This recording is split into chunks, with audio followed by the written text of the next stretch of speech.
Monseigneur, bonjour. Bonjour. Point de repère sur RCF. Nous allons aborder plusieurs sujets. L'actu dans l'Église, l'actualité en général au niveau de la Belgique internationale et aussi répondre aux questions des auditeurs. L'actu dans l'Église, bien entendu, c'est le synode sur les familles qui s'est tenu à Rome. Alors rappelez-nous peut-être dans un premier temps le concept de synode. Donc ça réunit des représentants des évêques du monde entier. Pas tous les évêques, ce serait un concile, mais plutôt un représentant par conférence épiscopale. Donc ça veut dire qu'on arrive à 183 évêques ici, plus des invités, y compris des invités d'autres églises, également des couples en l'occurrence, des familles, des hommes, des femmes, bref, une assemblée qui tourne autour de 250 personnes au total. Alors le défi ici, quel était-il en réalité? Peut-être ce serait bon de le rappeler très concrètement. Le synode touche à la question de la famille. Le pape a véritablement imaginé un processus étalé sur 3 ans, quoi. C'est-à-dire, une première année, il y a eu une consultation large de tout qui le voulait dans l'Église, spécialement des groupes qui s'occupent de la famille. Deuxième étape, le synode qui a été célébré, comme on dit, ici en octobre 2014. Troisième étape, l'année suivante qui préparera un second synode en 2015 sur le thème de la famille et son insertion dans le monde. Donc c'est un processus qui dure assez bien avec 3 grandes étapes. Et ici, nous avions l'étape numéro 2, donc c'est-à-dire au fond la discussion tous azimuts sur la question de la famille aujourd'hui dans le monde. Sur base des informations qui avaient été glanées sur le terrain. Voilà, tout à fait. Donc il y a eu une consultation, il y a eu une synthèse des réponses qui s'appelle Instrumentum Laboris, instrument de travail. Et cet Instrumentum Laboris est, à mon avis, très bien fait, avec des états de situation très intéressants sur des choses que nous connaissons ou que nous ne connaissons pas. Et donc on découvre, par exemple, dans les situations d'Afrique, le premier problème de la famille, c'est la polygamie. C'est le grand nombre de couples, pas de couples, mais de familles polygames. Et donc, problème qui intrigue beaucoup les évêques africains. D'autre part, ici, il y a le problème des divorcés remariés, mais aussi plus largement des couples qui ne s'engagent pas dans le mariage, mais qui vivent sans être mariés. Et donc la difficulté d'arriver aussi à l'étape du mariage. Donc l'Instrumentum Laboris a mis vraiment noir sur blanc tous ces problèmes, et ils ont été relayés de façon très vive, très sincère, durant les débats au synode. Avec évidemment tous les courants différents en fonction des continents concernés, mais aussi, je vais dire, des obédiences personnelles de chaque représentant des églises plus locales. C'est ça. Donc chacun évoque les situations dont il est un peu le représentant, et puis chacun peut aussi parler évidemment avec son cœur, avec ses propres sensibilités. Donc en ce sens-là, voilà, les avis étaient très différents, peut-être même divergents.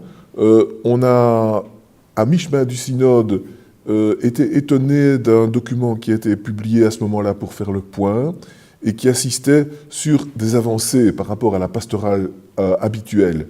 Donc des avancées sur comment trouver des situations où les divorcés remariés peuvent recevoir la communion, qu'est-ce que ça supposerait comme type de démarche, comme type de reconnaissance, comme type de pardon, par exemple.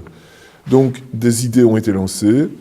Aussi les idées sur la reconnaissance des couples homosexuels. Qu'est-ce que ça peut vouloir dire dans le monde d'aujourd'hui? L'apport des homosexuels à la société, à l'Église.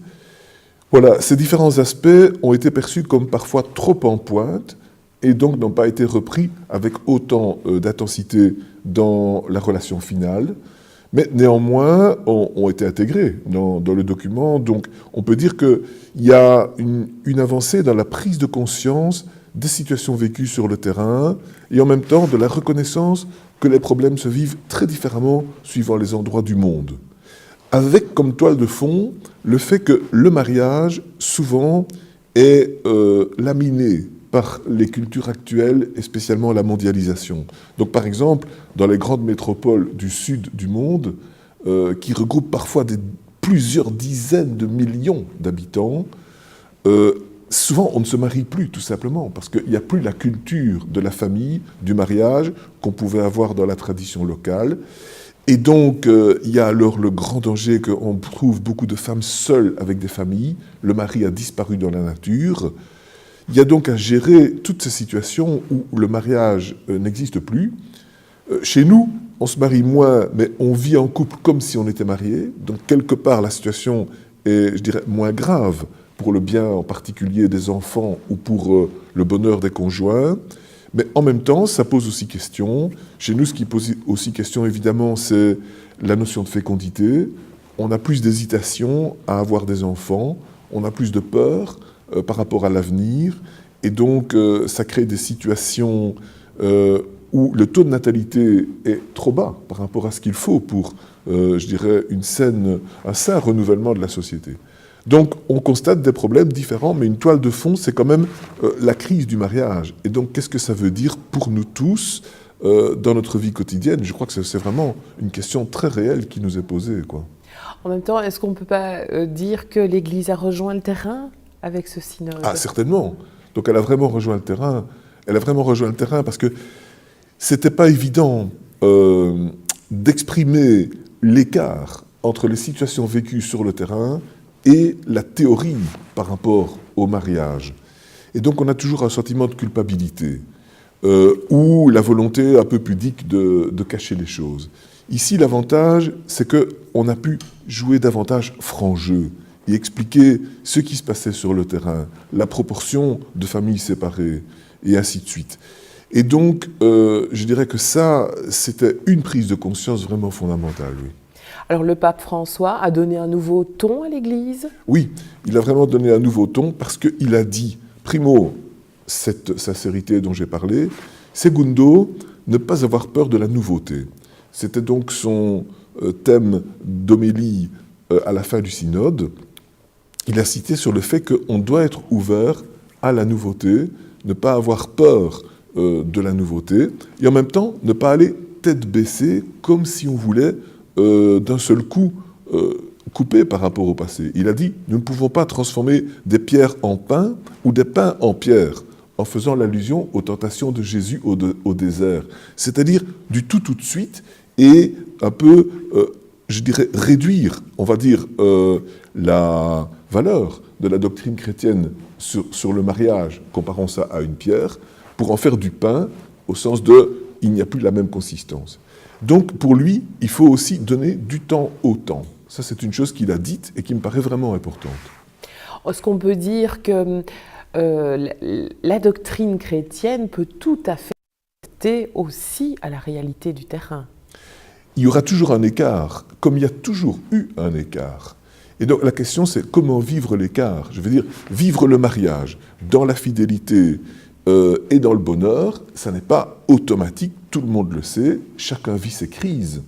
Donc, comment vivre les crises? Autrefois, il arrivait souvent qu'on vit les crises de manière taboue, inconnue, du genre le mari qui court derrière une autre femme et puis qui ne dit rien à personne. Le mari qui bat sa femme à la maison et ça n'est pas connu.